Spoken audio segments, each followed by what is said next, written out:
Why is it so much more complex to define fashion styles in the past few decades? Something very special happened in the mid-1960s in fashion that doesn't often get discussed and really changed fashion as we know it in at least Western societies. In this video, I'm going to talk about what was happening before the mid-1960s and what happened after to change fashion as we know it.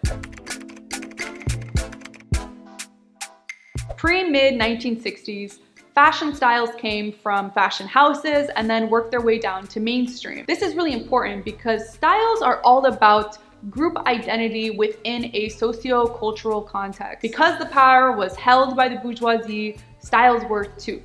And they quite literally shaped identity. For example, after the end of World War II, silhouettes became much more feminine, optimistic, and future-oriented, but the future defined by the bourgeoisie. This was the beginning of Christian Dior's new look in 1947, which was a mass-adopted style that trickled its way down. In the mid-1960s, fashion was turned around. For the first time, the middle class was expressing ideas about society through styles. This is the same concept as the pop art movement that was happening at the same time, where art didn't have to just be something beautiful or predefined. Art could be an idea. Fashion didn't have to just fit the predetermined style codes. It could be a different idea. What ideas in society can be expressed through styles by the middle class? It's really three things. Should we as a society be moving towards the past, the future, or the present? And the present is defined by what is either functional or a mix of the past and the future. So the middle class is asking itself, as a society, who should we be?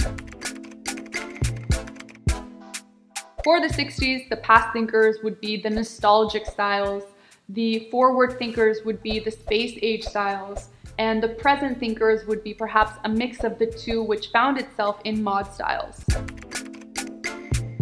During the time, there was a strong economic middle class, more than there had ever been in history. That meant that there was more disposable income, more opportunities to be different, and more choices. That, paired with the growing anti-establishment sentiment, makes avant-garde ideas seem more accessible and adaptable. People were also able to see these avant-garde ideas more readily with technological innovations.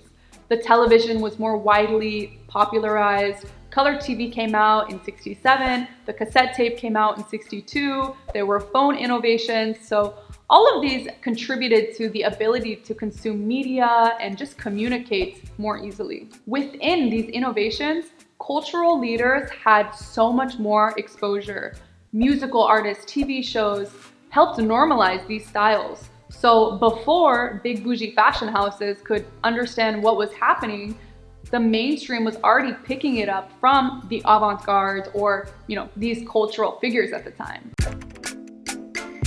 Since this point, the power dynamics between the avant-garde or anti-establishment and the bourgeoisie or establishment have become much more dynamic and complex. I'll talk about this more in future videos with examples, but I really recommend checking out my last video on how trends come to be to get a better background on this. This history is relevant for my next video coming out soon on the 20-year rule, where fashion trends come back every 20 years, apparently. So make sure you're subscribed so you know when that drops. And as always, thank you so much for your support, especially during the infancy of my channel. I really appreciate it and wishing all the best. Bye guys.